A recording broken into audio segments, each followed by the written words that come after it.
Udah, siapa?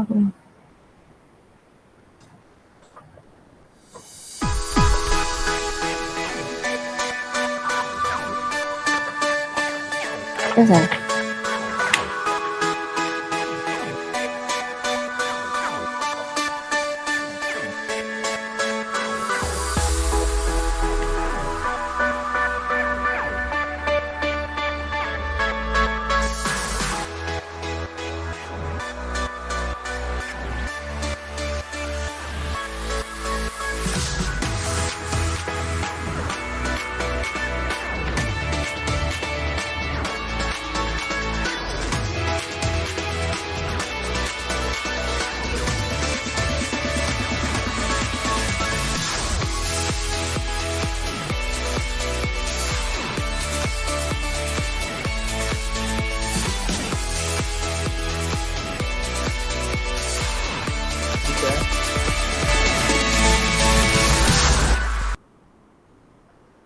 Halo. Halo. Selamat sore. Maaf nih agak terlambat nih. Aduh, mungkin nunggu juga lebih banyak orang jadi bergabung gitu ya untuk sore hari ini ya. Perkenalkan kembali, nama saya Leni. Dan saya Dodi. Ya, kita setiap Jumat sore kita akan membahas mengenai review saham minggu kemarin dan juga stock pick untuk minggu depan gitu ya. Apa ya Pak Dodi ya. Nanti dikasih kesempatan juga untuk tanya jawab kalau di sesi tanya jawab kalau misalnya sobat Kepi yang mau tanya mengenai request saham apa chart atau yang kita bisa bantu gitu ya. Sebelum kita mulai, kita disclaimer on dulu bahwa semua perbincangan pada sore hari ini bukan merupakan rekomendasi beli maupun jual, sehingga semua resiko baik untung maupun rugi menjadi tanggung jawab masing-masing. Gitu.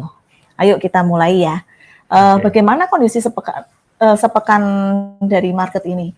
Kalau kita amati ya di dalam minggu ini ya, hari Senin kemarin itu IHSG itu kembali low lagi ya, tapi tidak sampai low seperti bulan Mei kemarin, di level 6.559. Dan hari ini, puji Tuhannya, di close-nya tuh dipluskan di 87. Jadi ditutup di level 6.740. Sebenarnya kalau kita membandingkan ya, maksudnya IHSG dengan Dow Jones sama Nasdaq itu sungguh berbeda ya. Kalau misalnya di Dow Jones itu malah kemarin itu, dalam minggu kemarin itu malah plus, dia itu sekitar plus 2%, sedangkan Nasdaq malah plus 5%. Kita sendiri minus 0,8%.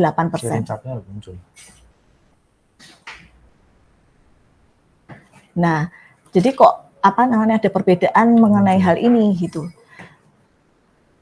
Mungkin Pak Dodi, bisa share chartnya. Bentar ya, muncul nggak di layar? Bisa nggak muncul di IG? Muncul. Oke. Kalau kondisi IHSG saat ini ya, kebetulan hari ini IHSG tutup lumayan menguat dan naik 87 poin ya hari ini ya. Dan saat ini kebetulan IHSG tutup di angka 6.740. Nah, kebetulan juga IHSG saat ini ditutup persis di level kurang lebih di area resistennya, yang seperti yang kemarin saya bilang itu ya, di mana level 6730 itu adalah level supportnya untuk minggu kemarin. Nah, hari ini IHSG berhasil ditutup di level 6740. Ya, kurang lebih masih di area-area support yang menjadi support minggu lalu. Nah, harapan kita sih kalau misalnya kita lihat di time frame mingguannya, memang di sini jadi terbentuk candle hammer yang cukup besar ya, cukup bagus dengan membentuk shadow yang ke bawah yang cukup panjang. Walaupun ini bodinya agak merah, tapi secara keseluruhan ini dari candle doji di time frame mingguan ini menunjukkan bahwa ada perlawanan dari market. Market mencoba untuk rebound dari tekanan di awal-awal minggu. Nah, ini kalau misalkan minggu depan, ini IHSG mungkin masih berpeluang untuk melanjutkan penguatannya dengan target level resisten terdekat itu adalah di level 6.810 itu. Nah, sebenarnya kemarin itu IHSG juga sebenarnya sudah di awal minggu itu IHSG memang sempat mengalami tekanan cukup kuat dan dia memang sempat ngetes di level support trendline-nya dia yang cukup kuat, makanya cukup bagus dengan pergerakan 2-3 hari terakhir ini. Dengan adanya perlawanan ini, mudah-mudahan minggu depan sih IHSG bisa melanjutkan penguatannya kurang lebih ke area 6810 tersebut. Kalau sampai the worst case-nya gimana Pak The Dudi? worst case-nya dia Kalau akan misalnya kembali terulang kembali low-nya itu. Kalau misalkan minggu depan dia gagal melanjutkan sih, dia mungkin akan bergerak di range antara 6.620-an ya. Dia akan tes di level di level support trendline-nya ini. Itu berada di supportnya di area 6.620-an.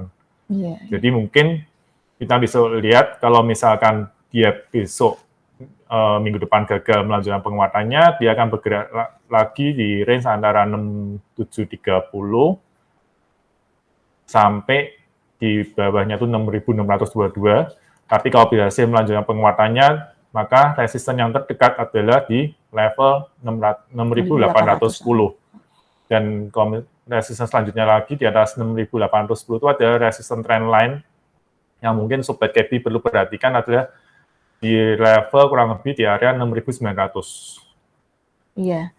Jadi 6.550-an sampai 6.500 itu jadi support kuat banget ya buat IHSG ya, Pak Dudi? Untuk saat ini mungkin di level support kuatnya di 6.620 ya. Oke, gitu ya. Kita belum bicara, kalau sampai 6.620 ini tembus, baru kita melihat peluang ke 6.500-an. Jadi selama masih di area itu, selama masih di area 6.620 masih oke lah. Masih sideways ya. Ya, oke. Yang menjadi pertanyaan kenapa market akhir-akhir ini itu kok terasa sepi gitu ya. Setelah saya lihat, saya lihat itu terjadi penurunan value transaksi. Kalau minggu kemarin itu rata-ratanya sekitar 10,5 T, sekarang ini cuma 12 T malahan minggu lalu. Sekarang ini cuma 10,5 T. Jadi terjadi penurunan yang lumayan di transaksi. Mungkin sobat-sobat KB bisa juga merasakannya itu.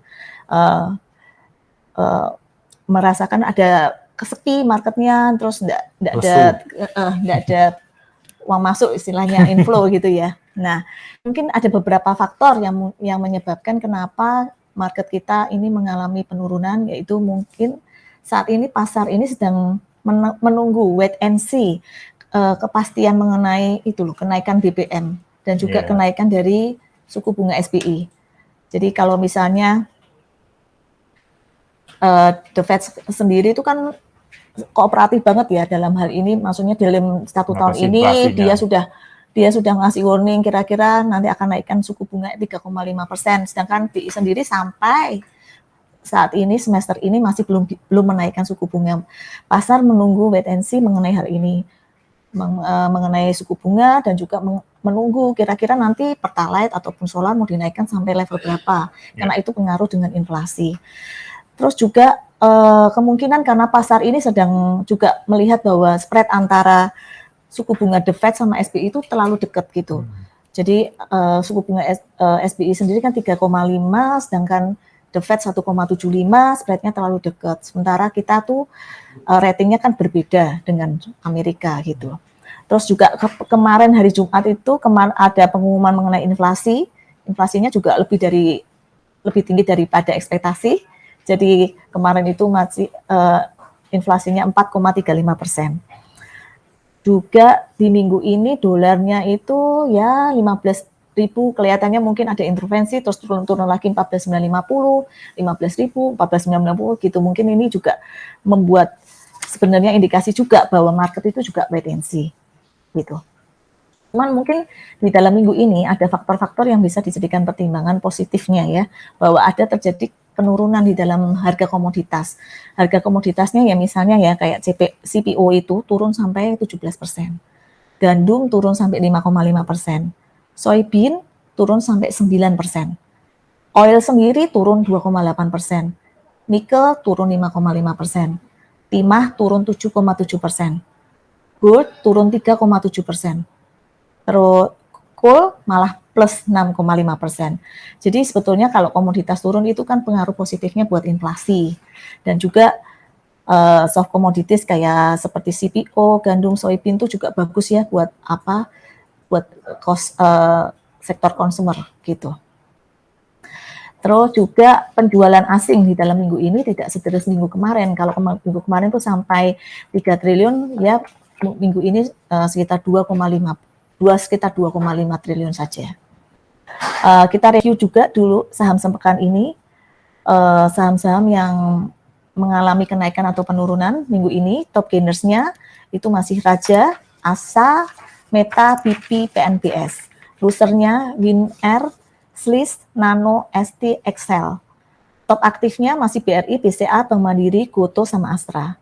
Net buy asing masih AMRT, Astra, Bumi, Unilever, dan ICBP. Sedangkan untuk net sell asing masih BRI, BCA, Bank Mandiri, MDKA, sama Telkom. Jadi kalau diamati sebetulnya yang gainer sama loser itu saham-saham yang second liner kok second liner malah saham small yang cap. Small cap ya. Jadi untuk scalper. Di dalam berita minggu ini itu adalah ada cadangan devisa per Juni itu lumayan bagus dari 135,6 bulan lalu menjadi 136,4 di bulan Juni ini, di bulan Juni. Sebelum kita melanjutkan lebih lanjut lagi, saya mau promo mengenai KP Valburi, khususnya KP Valburi Semarang. Kita berada di alamannya di Jalan Sultan Agung 9090A. Kalau misalnya Sobat KP yang di Semarang atau di luar kota pas mampir ke Semarang bisa mampir ke kantor kami. Kami siap untuk kita berdiskusi atau apapun juga. Terus misalnya Sobat KP tertarik untuk membuka rekening, bisa langsung ke Instagram kami. Di situ ada formulir untuk pembukaan rekening online juga. Kenapa memilih KP Valburi? Karena di KP Valburi sendiri kita online tradingnya itu ada smart order, ada jadi misalnya Sobat KP bisa menggunakan fitur-fitur seperti GTC, jadi tidak harus trailing stop lah, macam-macam gitu. Jadi misalnya enggak konsentrasi untuk jadi trader, bisa langsung pakai smart order itu. Juga di KP Valburi sendiri, kita juga ada hybrid gitu. Jadi dalam arti kalau misalnya Sobat KP ada kesulitan apa, kita langsung menghubungi kami, para sales bisa langsung membantu kalian semua. Oke, cuman gitu dulu promo tentang KP Valburi. Untuk selanjutnya, Pak Dodi mungkin akan bercerita mengenai berita minggu ini ya, Pak Dodi. Yeah, ya. Untuk berita minggu depan yang mungkin bisa memulai pergerakan IISG itu antara lain ada yang perlu mungkin Sobat KP perhatikan itu adalah pergerakan dari rupiah. Dimana kita lihat satu minggu terakhir ini rupiah itu kan mendekati level 15.000 terus, bahkan sempat kemarin lewat dari 15.000 lewat dikit. Nah, mungkin itu yang perlu diperhatikan sembari kita menunggu keputusan BI untuk menaikkan suku bunga ya. Yang kedua mungkin juga yang perlu diperhatikan adalah waspadai penambahan dengan angka COVID secara nasional, di mana kemarin tuh kan seperti di Jakarta, saya dengar seperti bank-bank juga sudah mulai memberlakukan WFH lagi ya? WFH lagi. Mungkin bukan WFH sih, belum WFH sih, cuma mereka sudah mulai tutup lebih awal. Yang biasanya tutup hampir jam 3 sore itu, tapi kemarin saya dapat info itu ada saudara bilang, wah kalau di BCA Cibubur jam 2 sore sudah tutup gitu. Jadi mungkin mereka pun sudah mulai ancang-ancang untuk antisipasi dengan lonjakan kasus positif ini, dan itu mungkin perlu diperhatikan juga. Yang ketiga juga pengumuman pemerintah soal harga BBM. Soalnya ini itu juga perlu dicermati juga, yang mungkin bisa mempengaruhi inflasi yang terjadi di saat ini. Terus untuk minggu depan itu ada beberapa, mungkin ada agenda IPO juga, yang mungkin Sobat Kebi tertarik untuk ikut. Itu di tanggal 15 Juli akan ada IPO PT Dewi Sri Farmindo, di mana itu akan ditawarkan di harga Rp100 sampai 110.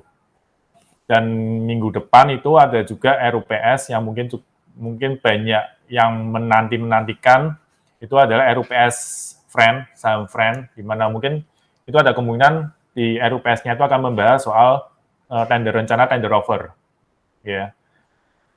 Terus untuk minggu depan juga ada agenda pembagian dividen. Itu adalah pembagian dividen di saham MTLA, di mana dividennya tanggal 11 Juli dengan nominal Rp8,5. Terus di tanggal 11 Juli juga itu ada dividen saham Bali dengan nominal Rp31,15. Terus tanggal 22 Juli itu juga mungkin Sobat Kebi bisa perhatikan juga, itu ada tender offer TEBIK. Itu ada kumnya tanggal 22 Juli, hari terakhir. Tapi harus dikasih spelling waktu, karena itu ada penandatangan surat kuasa dan sebagainya. Jadi Sobat Kebi yang punya saham TEBIK segera hubungi brokernya, gitu. Oke. Untuk stock pick minggu depan, ini mungkin ada beberapa berita penting juga yang mungkin masih perlu diperhatikan, itu adalah mungkin market masih menunggu pengumuman dari The Fed, ya. Pengumuman dari The Fed itu mungkin sekitar akhir bulan, masih akhir bulan, dan pengumuman SBI, di mana ini ada kemungkinan ada signal-signal bahwa kemungkinan BI akan naikkan suku bunga. Cuma kan kita masih belum tahu, kita masih nanti juga kenaikannya berapa persen, berapa basis point yang akan dinaikkan dari suku bunga itu. Nah, untuk stock pick minggu depan ini, saya melihat dari chart mingguan, itu kok kelihatannya ada yang cukup menarik di saham sektor energi. Dimana kalau kita lihat di chart mingguannya, saham-saham sektor di indeks sektor energi ini, sudah mulai ada perlawanan di chart mingguannya. Dimana di sini kalau kelihatan kebentuk seperti pola candle bullish harami, ya, di chart mingguannya. Nah, jadi mungkin Sobat Kebi mungkin untuk minggu depan mungkin bisa lebih perhatikan saham-saham di sektor energi ini. Nah, mungkin yang bisa Sobat Kebi perhatikan itu misalkan saya coba lihat di saham Adaro. Saham Adaro ini minggu kemarin juga kita sempat bahas juga saham Adaro. Nah, kebetulan saham Adaro ini dalam 1 minggu kemarin ini pergerakannya masih di dalam range yang saya sebutkan minggu kemarin. Itu masih dalam rentang harga di level resistennya itu di area 2.910 sampai supportnya di level support di 2650. Nah, mungkin ini untuk saham Adaro ini mungkin bisa Sobat Kebi perhatikan kalau minggu depan dia berhasil melewati level resisten 2.910. Kalau dia mampu bergerak di atas level resisten 2.910, mungkin Sobat Kebi bisa ambil posisi dengan target resisten di kurang lebih di area 3.320. Itu. Nah, selanjutnya mungkin Sobat Kebi juga bisa perhatikan adalah saham UNTR. Nah, saham UNTR ini juga sama. Ini kalau kita melihat di chart mingguannya juga dia sudah membentuk pola candle yang hampir sama dengan chart dari indeks sektor energi. Mana di sini ada kebentuk seperti hampir mirip seperti bullish harami juga di chart mingguannya. Untuk UNTR mungkin Sobat Kebi bisa perhatikan kalau dia mampu di minggu depan dia mampu bergerak di atas level 27.775. Kalau dia mampu break di situ, ini mungkin bisa menjadi pilihan Sobat Kebi dengan target resisten di area 29.800 dan level pengaman stop loss-nya kalau dia ditutup di bawah level 26.460. Ya, itu. selain di sektor energi, mungkin dalam kondisi market yang masih susah ini, mungkin saham-saham di sektor consumer dan saham-saham di sektor telekomunikasi juga masih bisa menjadi pilihan. Saya coba untuk sektor consumer, mungkin saya lebih ke saham-saham yang masuk pada kategori indeks non-cyclical ya. Mungkin yang seperti Unilever, Mayora, itu yang dimana dia memproduksi untuk produk-produk yang memang kita butuh untuk kebutuhan kita sehari-hari. Saya coba untuk lihat Unilever, yang mungkin ini juga minggu kemarin pun juga sempat saya bahas sedikit soal Unilever. Oh, nah, sorry, ini Unilever. Unilever kemarin sempat naik besar ya. Kemarin sempat naik besar, tapi Unilever ini masih seperti polanya masih seperti yang kemarin. Sebenarnya Unilever ini masih bergerak di dalam range harga antara 5.100 sampai di bawahnya itu di 4.640, dan di mana kemarin awal minggu itu sempat sempat dicoba untuk ditembus ke bawah, tapi ternyata berhasil rebound dan kemarin sempat menguat cukup kuat, dan sebenarnya hari ini saya berharap untuk Unilever ini mampu melewati level 5.100 gitu loh. Kalau level 5.100 ini berhasil dilewati, pola dari saham Unilever ini cukup bagus. Dia membentuk pola flag gitu loh. Dengan mungkin kalau pola flagnya ini terbentuk, benar-benar confirm terbentuk, mungkin cukup target jangka panjangnya cukup bisa lumayan tinggi gitu loh. Saya hitung sekitar 6.800-an. Cuma kita nggak kondisi market seperti ini, kita juga nggak berbicara target yang terlalu tinggi dulu. Sementara kalau saya lihat kalau misalkan minggu depan ini Unilever mampu melewati level 5.100, itu level resisten yang terdekat ada di area 5.250 dan 5.440. Itu mungkin bisa menjadi target untuk jangka pendek. Kalau Unilever mampu melewati level harga 5.100. Terus Unilever sendiri ini lumayan bagus ya, maksudnya kalau misalnya, tapi memang resistennya memang di 5.100 berat sekali ya. Itu berat sekali. Itu sudah berapa kali dicoba untuk dilewati masih belum mampu. Tapi kalau betul, biasanya memang kalau sifat dari kalau technical itu kalau suatu resisten maupun suatu support itu susah untuk ditembus, tapi suatu saat dia berhasil dilewati, itu akan menjadi suatu potensi yang cukup besar. Jadi Sobat Kepi bisa notice nih di harga 5.100 ya untuk breakout-nya. Tapi untuk support juga perlu diperhatikan. Kalau misalkan sampai ini Unilever gagal naik, menguat, dan dia malah kembali arah turun di bawah 4.640, ya mungkin Sobat Kepi mungkin bisa ambil keputusan untuk keluar dulu dari Unilever ya. Cuman ini kan kalau misalnya kayak consumer itu, kalau misalnya soft komoditasnya misalnya kayak CPO terus itu turun kan juga bisa berdampak positif. Jadi sekalian juga melihat hal itu. Terus kalau misalnya pas sahamnya juga turun-turun, biasanya ini termasuk Unilever termasuk yang defensif ya. Sobat Kepi, kalau ada yang mau bertanya mengenai portofolionya atau chartnya, bisa langsung di kolom ini ya, bisa chat di kolom pertanyaan ya, di kolom komentar ya. Mau dilanjutkan Pak Dodi? Terus selanjutnya saya coba untuk lihat saham Mayora. Mayora banyak ekspor ya Pak ya, Pak Dodi? Iya, katanya saya dengar produknya banyak yang ekspor juga. Ini Mayora ini juga sebenarnya secara technical chart cukup rajin ya. Dia bentuk fraktal-fraktalnya tuh cukup rajin. Nah, memang saat ini hari ini dia ditutup melemah.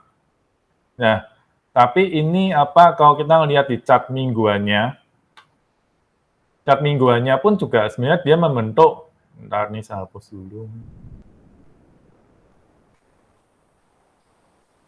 Setelah minggu kemarin dia ditutup melemah, minggu ini dia ditutup dengan membentuk candle doji, long leg doji, yang dimana ini bisa dijadikan signal oleh biasanya orang yang suka mengamati secara teknikal sebagai signal awal bahwa ada kemungkinan untuk pembalikan arah itu. Nah, kalau kita melihat di technical chart hariannya Mayora, saat ini memang Mayora bergerak di dalam range harga antara 19.995 sampai 1.865. Tapi mungkin Sobat Kepi mungkin bisa perhatikan kalau sampai minggu depan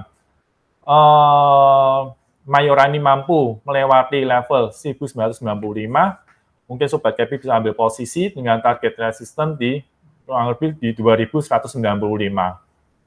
Ya, level support yang terdekat kalau dia Mayora ini break di bawah level 1.870. Ini untuk saham Mayora, mungkin bisa menjadi pilihan juga untuk Sobat Kepi.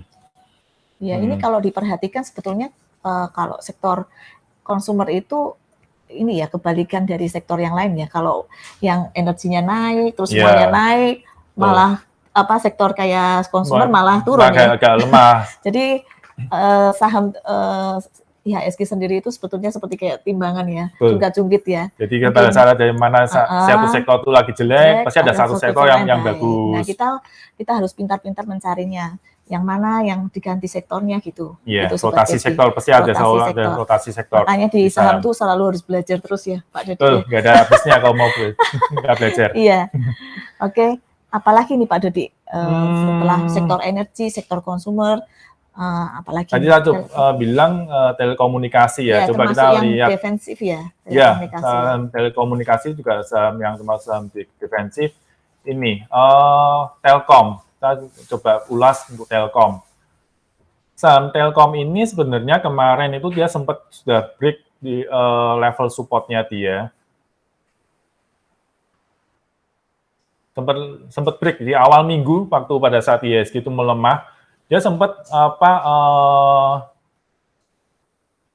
mengalami pelemahan dan break level support trendline-nya. Yang mungkin support trendline-nya itu cukup lumayan panjang dari tahun Juli 2021, yang tepatnya Juli 2021.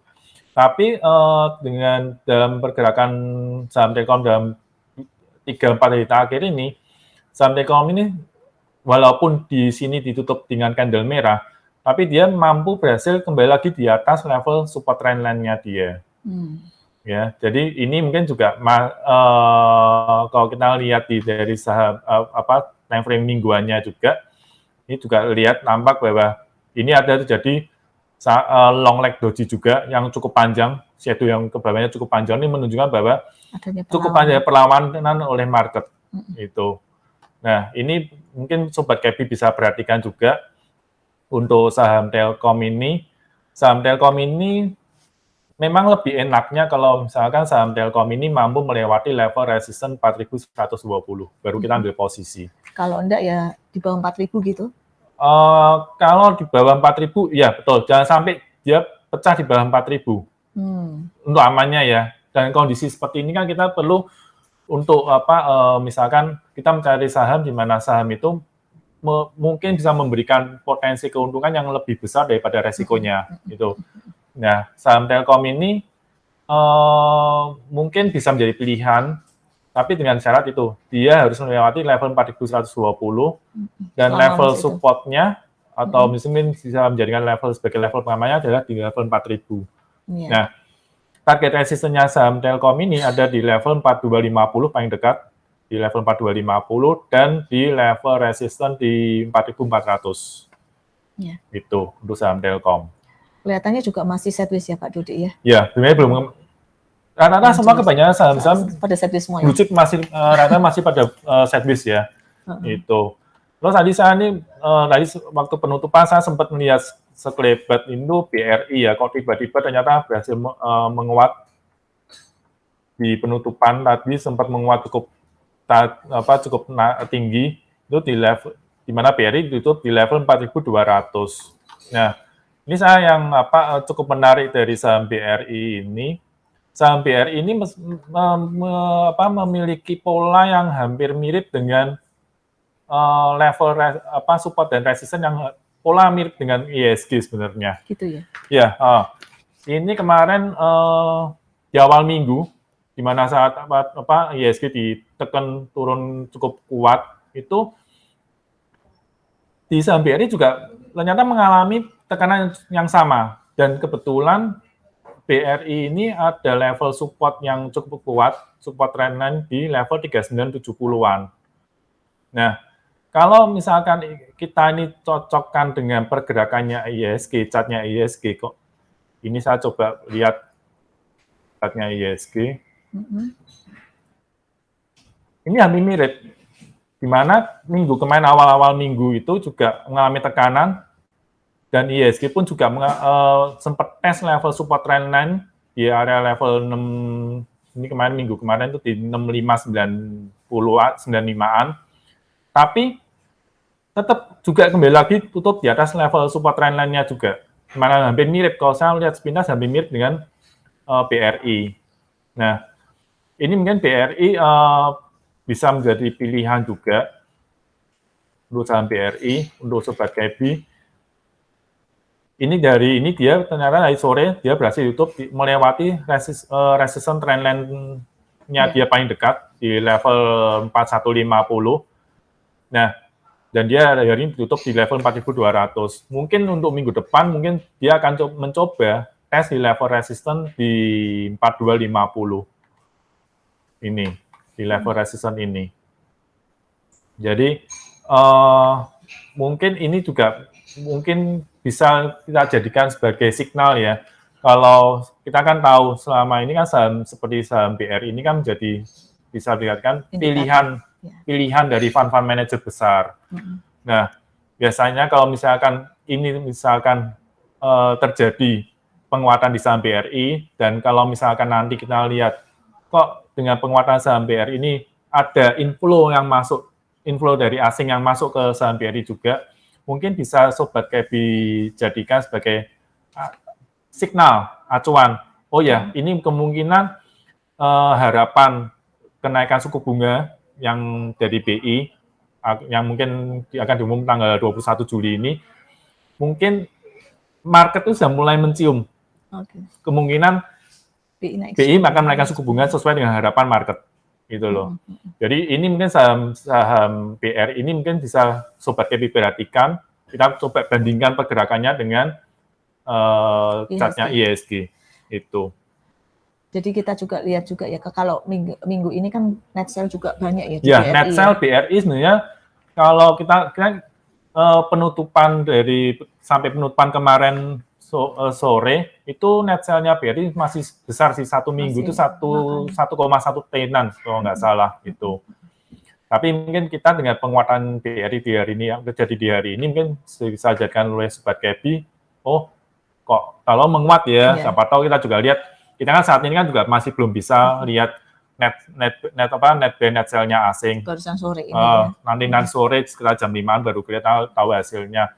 Nah, mungkin sobat KB bisa lihat apa betul nggak nih dengan kenaikannya BRI hari ini itu diikuti dengan net buy-nya asing di saham BRI. Sudah mulai mereda paling enggak juga ya. Betul, itu bisa menjadikan acuan juga. Karena pasar itu mesti selalu sudah memprediksi, memprediksi antisipasi dulu sebelum pengumuman itu yang news keluar biasanya mungkin market sudah antisipasi. Gitu. Betul. Oke, apalagi ini Pak Dudi, sektor yang bisa diperhatikan?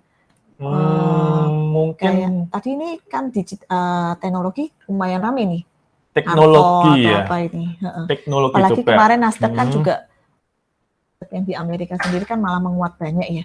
Nah, apa ada hubungannya enggak ya kira-kira dengan IHS indeks teknologi yang di IDX gitu?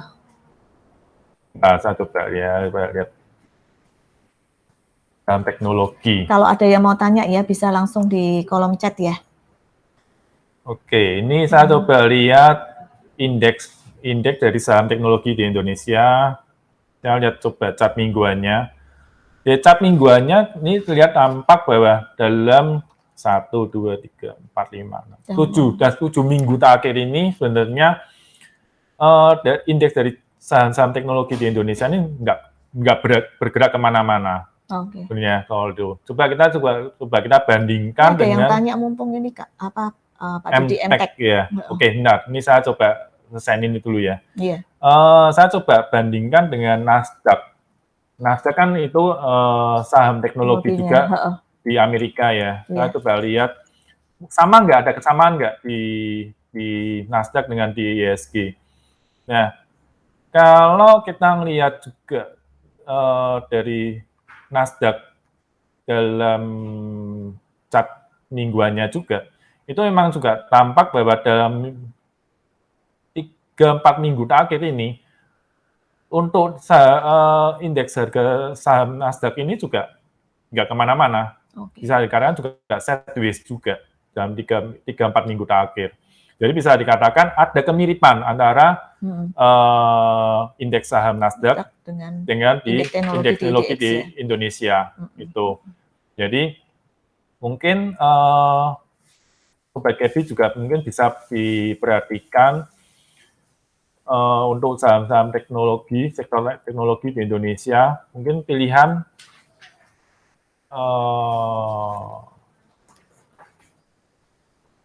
ada request Bu Leni, kakak saham teknologi ya? Apa? MTech. Oh, MTech ya ini tadi ada yang ya. Pertanyaan mengenai MTech. Oh ya, ini MTech ini juga termasuk dalam holding, banyak dia holdingnya untuk perusahaan-perusahaan apa teknologi Bukalapak, ya. Dia ada Bukalapak, ada apa SCMA.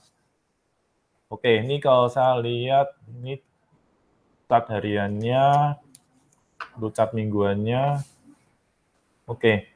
Untuk MTech ini, untuk chart mingguannya, dia bentuk pola candle yang cukup bagus untuk pola mingguannya, di mana ini juga seperti membentuk seperti bullish harami untuk chart mingguannya, dan untuk chart hariannya, oke, hari ini dia juga ada penguatan juga untuk saham MTech. Coba ini saham MTech.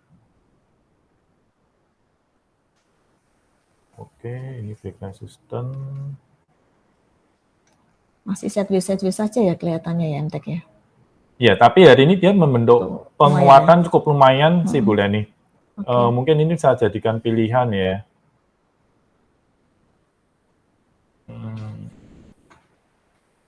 Nah,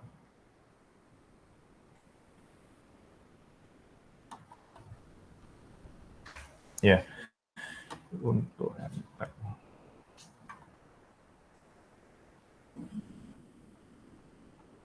Ya, untuk MTech ini mungkin cukup menarik sih, bisa menjadikan stock pick untuk besok Senin. Untuk saham MTech ini, hari ini kebetulan MTech ditutup di atas level resistance trendline-nya dia di level 1625-an. Dan hari ini kebetulan MTech ditutup di level 1650, dan itu sebagai tanda bahwa dia berhasil ditutup di atas level resistance trendline-nya dia. Ini mungkin bisa menjadi stock pick untuk besok Senin. Kalau misalkan MTech ini besok Senin itu melanjutkan penguatannya, level resistance selanjutnya paling dekat itu ada di area 1720 sampai 1745. Level area ini bisa menjadikan target penguatan dari MTech yang terdekat di sini. Iya. Ya. Ya, di level ini mungkin MTech bisa menjadi dijadikan sebagai target resistance terdekat dari MTech. Kalau misalkan level resistance 1750 sampai 1710 sampai 1750 ini berhasil ditembus, level resistance selanjutnya kurang lebih ada di area 1920. Nah, level pengaman dari MTech, kalau MTech break di bawah level 1485. Ini mungkin bisa menjawab pertanyaan Sobat Kevi tadi ya, untuk saham MTech. Ini ada pertanyaan Pak Dodi, saham ACES gimana? ACES. Sama BBPT ya? CPO ya, malahan ya, pertanyaan CPO. DSNG. Waduh. ACES coba, ACES. ACES dulu. ACES bulan hari ini juga menguat untuk chart mingguannya. Chart mingguannya pun sebenarnya juga cukup menarik. Dia jadi ke minggu terakhir ini dia bergerak di area sini sideways di area sini juga. Dan hari minggu ini ditutup dengan membentuk pola candle yang cukup menarik juga, hammer. Untuk ACES. Oke.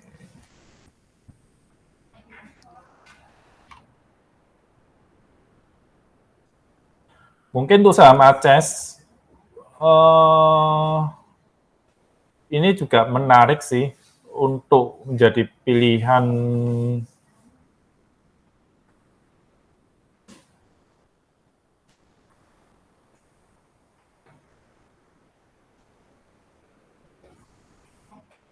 Oke. Untuk ACES mungkin bisa menjadi pilihan dari Sobat KB untuk besok hari Senin juga. Bulannya ACES ditutup di bawah, masih di bawah level resistennya dia. Ini ada level resisten horizontal di area 805. Bulan hari ini ACES masih ditutup di level 795 ya. Jadi ini masih menunjukkan bahwa ACES masih ditutup di bawah level resistennya dia. Nah, mungkin Sobat KB bisa perhatikan untuk besok minggu depan, kalau ACES mampu bergerak atau break di atas level 805, mungkin bisa menjadi pilihan. Dengan target resisten ini, cuma targetnya cukup terbatas, di mana target resistennya hanya di 845 untuk sementara. Karena di sini untuk ACES ini masih kelihatan dia masih bergerak di dalam tren downtrendnya dia. Dan ini dia mencoba di level 845 ini, dia mencoba untuk break level resisten downtrend lainnya yang paling dekat. Jadi main cepat aja ya? Main cepat aja ini kalau untuk saham ACES. Walaupun mungkin memang dari chart mingguannya sudah cukup menarik sih, dia sideways saja. Tapi mungkin untuk target penguatannya masih cukup terbatas di level 845, 850 lah. Oke. Itu. BWPT, Pak? BWPT. Ini CPO ini. CPO. Saham CPO itu agak susah ya, saham CPO-nya ya, naik karena kemarin. sentimennya CPO-nya naik pun sahamnya juga nggak naik. Apalagi agak susah turun. Memang ini. Oke, untuk saham BWPT. Mungkin main TikTok aja ini, coba-coba ya, ini kalau mungkin. Saham seperti BWPT ini memang TikTok main cepat aja. Soalnya kalau dia pergerakannya dia kalau mau turun juga cepat sekali penurunannya, kalau mau naik ini kan kita bisa lihat aja lah. Sifat dari saham-saham yang mungkin cukup volatile itu mungkin seperti ini. Tahu-tahu ini ya. Nih, ada banyak, bisa diperhatikan itu, ini banyak sekali terbentuk yang shadow yang panjang seperti ini. Shadow panjang. Seperti shadow panjang, baik yang shadow di atas maupun yang di bawah. Ini biasanya menunjukkan bahwa saham-saham yang punya shadow seperti ini, gerakannya cukup volatile. Jadi kita memang harus gerak cepat gitu. Dan apalagi kalau kita melihat dari candlestick yang ada sebelum-sebelumnya, ini rata-rata kebanyakan kok mayoritas candle-nya candle merah. Iya, banyak. Jadi kebanyakan ini menunjukkan bahwa dia seringnya apa? Dia open gap di atas langsung habis itu turun. Iya, betul. Itu. Jadi ini cukup hati-hati kalau untuk bermain di saham BWPT ya. Kalau menurut saya, saran saya. Harus mainnya cepat ya? Main cepat, beneran main cepat. Untuk saham BWPT, oke. Ini juga mungkin masih cukup terbatas ya, saham BWPT untuk pergerakan saham BWPT. Ini kebetulan dia juga masih ditutup di level resistennya, malah ini dekat mepet sekali dari level resistennya. Level resisten BWPT itu ada di level 69. Jadi, Sobat KB mungkin bisa perhatikan saham BWPT. Lebih amannya ya, untuk lebih amannya kalau saham BWPT ini mampu melewati break di level 69. Baru ambil posisi. Nah, kalau misalkan saham BWPT ini mampu melewati ke 69, target BWPT itu, target resistance terdekatnya ada di level 73. Itu ya? Itu, 73 dan di level 76. Ini untuk target jangka pendeknya aja. Ya. Saya pikir kalau BWPT main cepat aja. Main cepat aja, ya. Terus ini ada pertanyaan, kalau suku bunga SBI itu naik, apa pengaruhnya terhadap IHSG? Itu yang sekarang ini sedang dinantikan ya. Ya, sebenarnya dinantikan. Sementara negara lain, apalagi Amerika itu sudah naikkan sampai 3 kali, kita sama sekali belum naikkan, itu jadi ketinggalan gitu. Jadi kalau misalnya nanti SBI itu naik, harusnya itu memang diharapkan oleh market ya, Pak Dodi ya. Karena itu yang pasti kan jadi menimbulkan kepastian. Walaupun di textbooks tuh bilang kalau suku bunga naik, sahamnya turun. Itu nggak selalu seperti itu. Karena market itu dinamis begitu. Dan kondisinya sekarang selalu berbeda ya. Tiap kenaikan suku bunga itu mungkin kondisinya berbeda-beda.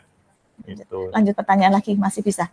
Ini ada satu lagi ya, MDKA. MDKA. Untuk saham MDKA. Untuk saham MDKA, ini untuk chart hariannya, untuk chart mingguannya. Ini kalau untuk chart MDKA ini, kalau kita lihat dari chart mingguannya, dia sebenarnya masih membentuk pola yang masih kurang bagus ya. Ya di sini sebenarnya dia membentuk long leg doji juga, cuma dia masih kondisi bodinya agak merah. Masih merah ya. Terus untuk chart hariannya sih hari ini dia dua hari ini dia ditutup menguat, dia cukup lumayan bagus.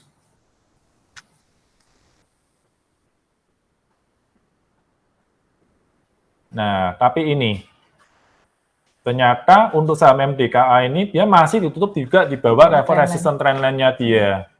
Jadi untuk saham MDKA ini mungkin sobat KB mungkin kalau yang berminat untuk ambil posisi di saham MDKA mungkin lebih nyaman kalau misalkan tunggu kalau sampai minggu depan dia mampu melewati level resistance mampu melewati level 3940 lah, 3950, ada 3950. Jadi kalau sobat KB itu mau ambil posisi, tunggu kalau MDKA melewati level 3950 dengan target level resistance terdekat itu di level 4160 itu. Jadi mungkin kalau dengan melihat kondisi chart mingguannya yang mungkin masih arahnya downtrend seperti ini, walaupun ini chartnya long leg doji tapi juga masih merah seperti ini juga mungkin sobat KB perlu perhatikan untuk mungkin belum saatnya untuk main dengan target panjang dulu untuk saham MDKA. Level pengaman dari saham MDKA itu ada di level 3.800. Jadi kalau dia break di bawah 3.800 mungkin bisa menjadi pertimbangan untuk keluar dulu dari MDKA. Ini pertanyaan terakhir ya, Bumi ini gimana? Aduh, Bumi ini peminatnya sejuta umat ini, saham sejuta umat. Bumi ini. Bumi Resources. Batu bara yang masih ketinggalan belum naik nih dibandingkan yang lain ya. Oke. Ya, Bumi itu sebenarnya kalau batu bara katanya kan termasuk yang punya kualitas yang bagus ini. Iya. Net buy asing juga loh kemarin. Oh, net buy asing juga ya? Lucu ya. Oke. Berarti ada something mungkin. Iya. Mungkin cuma moga-moga aja asingnya asing beneran, bukan asing. Oke, ini bilang saya sudah ada gambarnya saham Bumi. Untuk chart mingguannya, saya lihat dulu chart mingguan. Chart mingguannya, kalau kita lihat dari chart mingguannya sih, sebenarnya cukup menarik sih. Dia bentuk candle yang menguat yang cukup tebal bodinya. Ini cukup bagus ini, kalau kita lihat dari chart mingguannya. Untuk chart hariannya, ini saya sebenarnya sudah ada gambar di chart hariannya. Oke. Untuk chart hariannya, mungkin ini Bumi juga cukup menarik, di mana ini lihat dari pergerakan saham Bumi ini, dia sudah membentuk higher low ya, harga terendah yang lebih tinggi dari sebelumnya. Di sini dia ditutup di level 54 dan rendah di sini itu dia di level 63. Sebenarnya dia sudah cukup menarik sih sebenarnya dia sudah bentuk ini. Ini untuk saham Bumi mungkin untuk minggu depan mungkin masih ada peluang, tapi penguatannya agak terbatas di level 76. Mungkin target penguatannya di level 76. Ini padahal induknya ya, ketinggalan dengan BRMS, ketinggalan sama energi, yang mungkin bisa diperhatikan. Ya, ini mungkin bisa diperhatikan. Ya, cuma ya itu, mungkin target penguatannya masih cukup terbatas di level resistance 76, dan level supportnya adalah di level 63. Iya. Ya, ini untuk saham Bumi. Ini pertanyaan yang terakhir lagi ya. TPIA ya. TPIA. Kalau nggak salah kemarin agak menguat Barito ya. Iya. Oh, ini juga menguat. TPIA. TPIA untuk chart mingguannya kita coba lihat. Chart mingguannya dia cukup menarik sih sebenarnya. Dia sudah ada signal seperti doji juga dengan shadow cukup panjang ke bawah. Untuk chart mingguannya ini cukup menarik. Untuk chart hariannya, kalau oilnya turun terus harusnya bagus ya buat TPIA sama Barito ya. Untuk TPIA Barito bagus kalau dengan minyak melemah.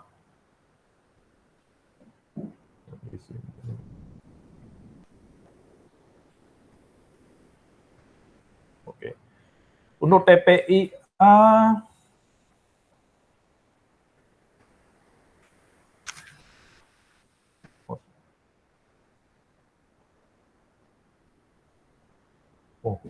bagus ini. Lumayan bagus nih Pak. Lumayan bagus nih untuk TPIA. Kemudian TPIA ini kemarin dia beberapa hari sideways di area support trendline-nya ternyata itu di area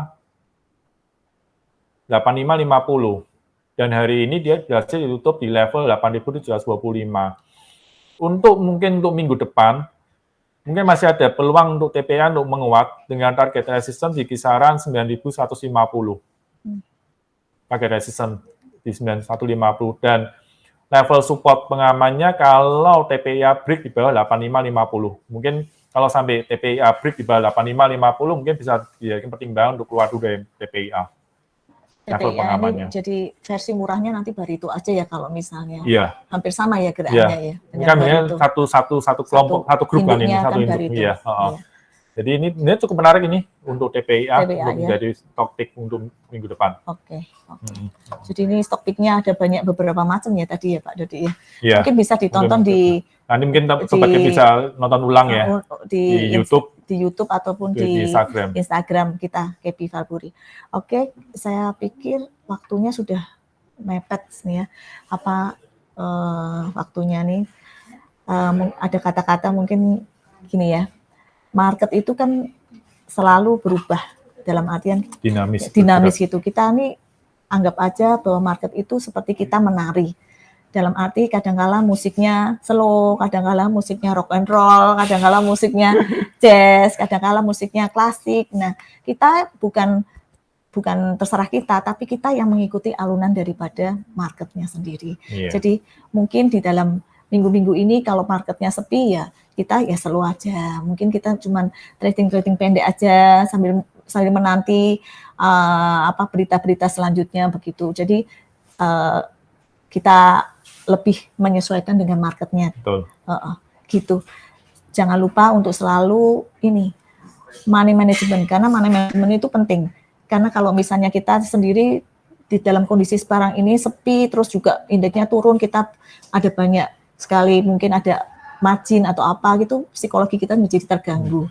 Nah itu juga manajemen resiko ya, di kondisi market seperti ini, yang lagi susah ini, manajemen resiko benar-benar kita harus disiplin untuk diterapkan. Itu sangat mempengaruhi psikologi kita gitu, dalam menentukan saham gitu, menentukan ini. Jadi di saham sendiri itu ya memang harus banyak belajar ya Pak Dodi. Selalu belajar terus. Bukan melulu tentang teknikal, fundamental, tetapi juga tentang money management, psikologi gitu. Jangan menyerah, jangan putus asa, kita selalu itu belajar terus ya. Terus jangan lupa untuk setiap hari Jumat jam 4 sore kita selalu akan ada live IG bersama KP Valburi Semarang. Jadi kalau misalnya ada kurang-kurang kita mohon maaf ya. Kalau misalnya itu kita pembaruan input selalu kami nantikan. Ada pantun juga ini dari teman saya, duduk manis di sore hari, makan roti sambil ngopi. Jumat depan ikutan lagi IG live KP Valburi. Ada review saham dan rekomendasi ya. Kita tunggu lagi hari Jumat besok jam 4 sore. Terima kasih. Salam cuan. Salam cuan. Terima kasih.